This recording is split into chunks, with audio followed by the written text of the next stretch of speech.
They say the power of the mind is a scary thing, but what others don't know is that actions you do to correspond with your mind can be much worse.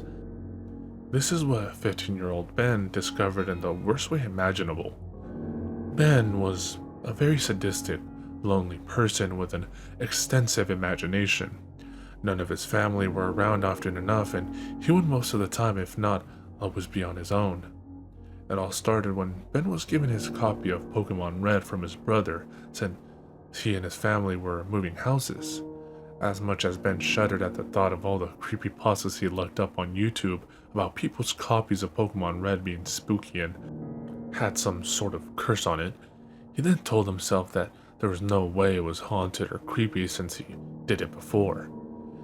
He went and clicked the game into his Game Boy Advance SP. It was red. It was easy to use considering it folded like a small laptop, and he liked the convenience. Even though the Game Boy Color game did stick out like a sore thumb out of the GBA, and he did hesitate a little so he wouldn't bump or break the game. As he started it up, everything was normal. Ben didn't like the thought of having such events and creepypastas made into reality. It was great seeing the old Professor Oak again. He decided to name himself Red and his rival Blue. Ben started inside his house and the game played fairly well so far despite the sound being quieter than normal, but he figured it was just dust contained in the Game Boy.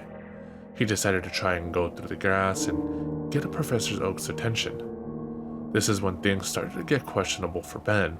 As soon as he walked up to the border of the town, he expected to get stopped by the professor. Suddenly, the screen briefly flashed for a split second. Ben looked around his Game Boy Advance SP and didn't notice anything broken. Ben walked back one step backwards and forward, thinking it might not have registered the first time. He did breeze through the intro of the game faster than the last time he played it. It was probably just a glitch and nothing more. He decided to restart the game and create a new profile since he could not save at this point. This time he got stopped by Professor Oak at the borderline of where the grass starts, just as it should be, and was relieved to see the familiar text in working order. He headed to the Pokemon lab and heard that familiar tune. It was nostalgic. Nothing could ruin today. He went ahead and chose Charmander and things were underway.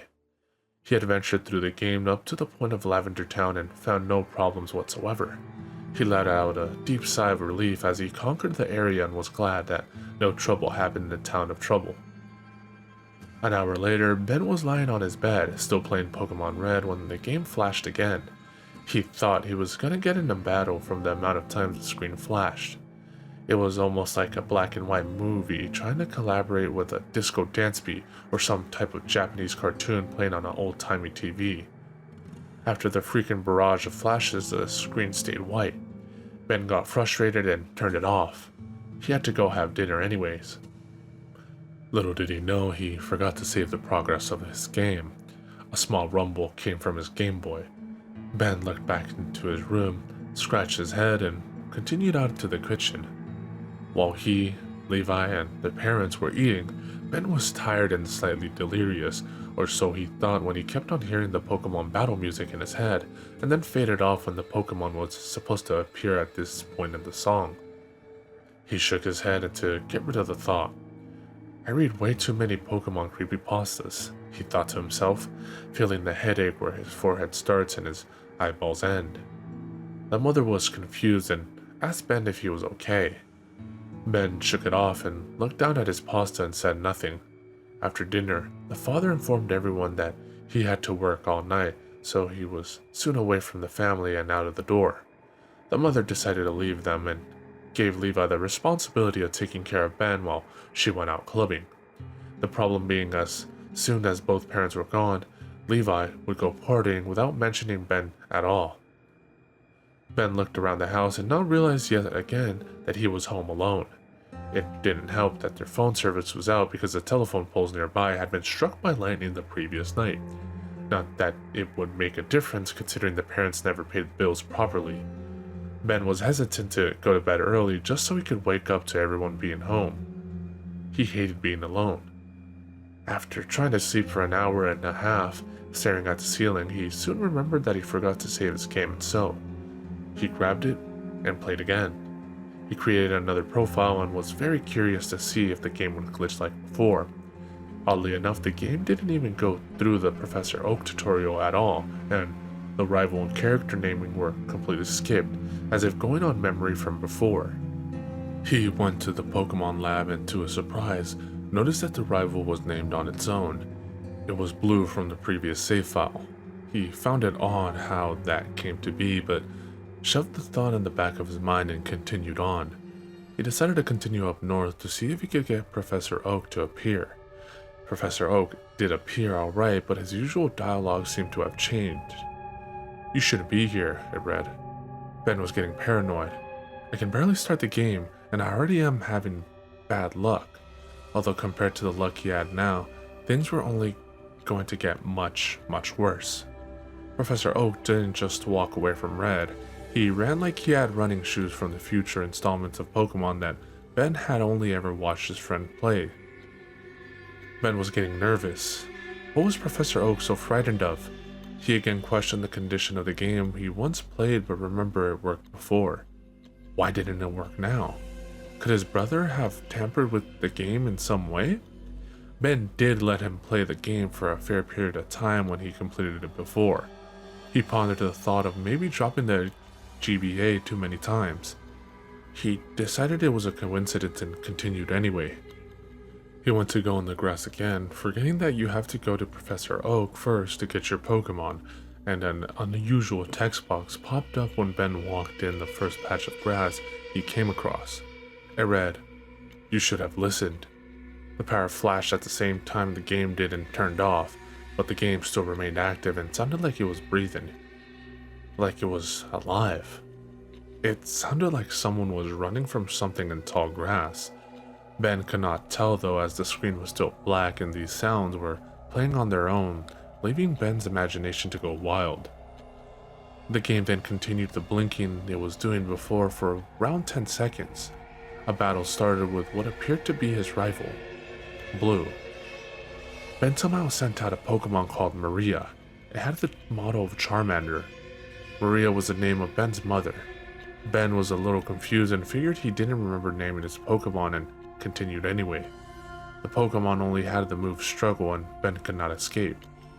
Instead of fighting back, however, Blue spoke in message boxes saying, "You shouldn't have walked in the grass. No one shall save you."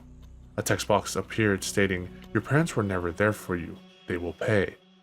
The Pokemon was killed in one strike. It disappeared from his party and the game asked, "Next victim." It was meant to ask next Pokemon, not next victim. Ben was confused and could only select yes since no was not an option displayed. He didn't have enough time to see what his mystery Pokemon were as one was automatically selected. It was named Seth. It had the motto of Squirtle. Wait, that's Ben's father's name. This made him scratch his head in confusion. This couldn't be right. Surely. The text boxes continued and Blue soon spoke again. "You wanted to be alone, didn't you?" Static slowly creeped in. "Your wishes will now come true." The game shouted loudly from the last word and Seth soon became confused. After the first turn, his Pokemon hit itself with confusion, causing an instant KO. Ben was scared for his life. He didn't know what to do or what to say, but something inside him compelled him to keep going. It felt like another side of him was coming alive. One side of him actually felt good when the Pokemon fainted and could no longer be selected. The game automatically once again switched out the Pokemon of his non-existent arsenal into a Pidgey called Levi. No way, Ben thought to himself. A loud screech of what sounded like Ghastly's cry echoed from all around his room. Ben flipped the handheld in a fright onto the floor. He thought for sure he broke it. Another loud Ghastly cry screech echoed that seemed to be louder than the previous one. It sounded like it came from all around the room. The battle disappeared altogether and a text box appeared at the center of the screen reading, "What? Done already?" Ben was petrified. Breathing was still going on in the background now, more intensely at this time. A smile upon Ben's face could be seen in the dark room. He didn't know why he was smiling, but he definitely felt good whatever happened. The battle was then displayed once again. Once Ben picked it up, and Levi used Fly on its own. Blue then displayed a message once again. He never stuck around anyways. He's useless. They all are. Levi hit itself with confusion but never came down from its fight. It did, however, show him dead, but that's what made Ben tilt his head. All the Pokemon that he got killed were depicted as dead and not fainted. Somehow, instead of the battle ending and being sent to a Pokemon Center, Red sent out himself to fight. Red was horrified and turned directly to Ben. Red displayed a message this time. "You killed them. You killed them all. You should have never abandoned me." The next text box from Blue read, "Does it feel good?" Blue then jumped at Red and the handheld went black. He was then teleported to a very dark room with barely any lighting. Red was controlling himself and Ben could only watch this time as he headed into a long walkway. As Red reached what appeared to be a large square room at the end of a long corridor, Red turned around to walk back to where he came as it was a dead end. To Ben's surprise, the appearance of Red was horrifying. His left eye was punctured through the skull and his right eye dangled in front of his right cheek. He had a bloody broken nose and his limb looked battered and broken beyond repair. Surprisingly though, only his nose was bloody and everything else just looked broken or disfigured in some way. Ben was shaking with intensity. He had played scary games before, but this was beyond what his stomach could handle. Suddenly the game shouted at Ben at an unusually loud volume. "Bury them!" Blue ran up from the very corridor Red came from and lit it up behind him with every step. He went behind Red and pounced again. This time the screen flashed quickly and loud screams were heard, like they were from 3 different people, 2 males and 1 female. Ben couldn't tell if he was going insane from loneliness or if this was all a dream. He pinched himself to make sure this wasn't a dream. The Pokemon lab from Cinnabar Island was what it appeared to be his next location. However, the breathing in the background split itself into 3 wheezing and agonizing voices. Blue buried Red alive. It wasn't just 1 grave displayed, however. 3 graves were beside each other, all in a neat line. As soon as Red was buried, the breathing and crying from the 3 voices stopped very suddenly. "You were never alone. You had us. Remember?" Blue then turned his neck all the way around with his body still facing towards the garden, and his head looked directly at Ben with his eyes as dark as a black hole. The GBASP then rumbled as it did before and finally turned itself off. The power came back on. Ben was freaking out and threw it out his open bedroom window like a discus and broke it in 2 across the road. He was then relieved to not hear it anymore, but still shaken up. Those eyes, he thought with great fear. He heard a car drive past and a loud crunch was heard. Ben saw that both the cartridge and the handheld got crushed. He was still beyond belief and had goosebumps all over. He shut his window, closed the blinds, and crawled into his bed. Maybe if I get some sleep I can forget all of this ever happened, Ben thought to himself. He shut his eyes and turned over to sleep.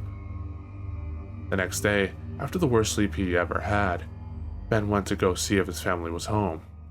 Levi's room, usually filled with half-full bottles of beer, everywhere was completely empty, like Levi never existed. Did Levi move out? Ben thought to himself. He went to go see if his parents would be asleep on either the couch or in their bedrooms, but this was something that frightened Ben the most. Nothing was in the parents' bedroom either. Ben was freaking out. What is going on? Ben walked out to his front lawn and noticed something very peculiar. The grass looked like it had grown over months in a matter of hours. Ben couldn't help but shout, "What the hell is happening to me?" One of his neighbors, a male, heard this and ran to comfort Ben. "Oh, Ben, I'm so sorry about your family and that accident with the tall grass on the way home." Ben thought he was joking and went to watch TV with nails falling behind him. All over every channel was the sudden accident of grass being a killer. Levi, Seth, and Maria had all of their pictures on the news. The news reporter simply said, "Rest in peace." Niles felt horrible for Ben and hugged him as hard as he could. Ben couldn't believe it and pushed Niles back in a rush of adrenaline mixed with fear. No, it can't be. Ben really was alone this time. He cried out as loud as he could and fell to the ground. But something felt odd. The atmosphere changed and it began to get cold. Ben stopped crying and observed his surroundings. He could hear Peloton music behind him. A voice coldly said behind him, "This was what you wanted all along, wasn't it, Ben? Now your family can be with you forever." Ben turned around in confusion and wiped his eyes to see the most horrific sight he had ever seen. 3 gravestones were set in his front yard.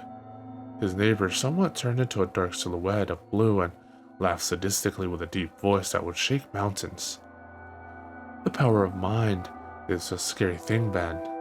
You always wanted your family to be around, so we granted your wish for you.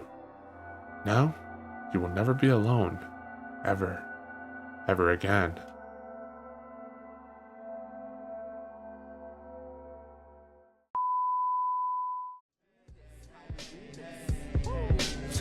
Letting the blow, plus getting the dough. We be checking your hole while you sweating the flow. I be's intellectual, incredible, flexible. I turn the virgin sexual, impeccable, but technical. I be the first letter, you ain't know. Check the alphabetical order. My natural elements, chemical shorter to leave it cruel. More bloodier, dimensional waters. On the 28th, your thoughts are pennyweight. I'ma generate these bonds.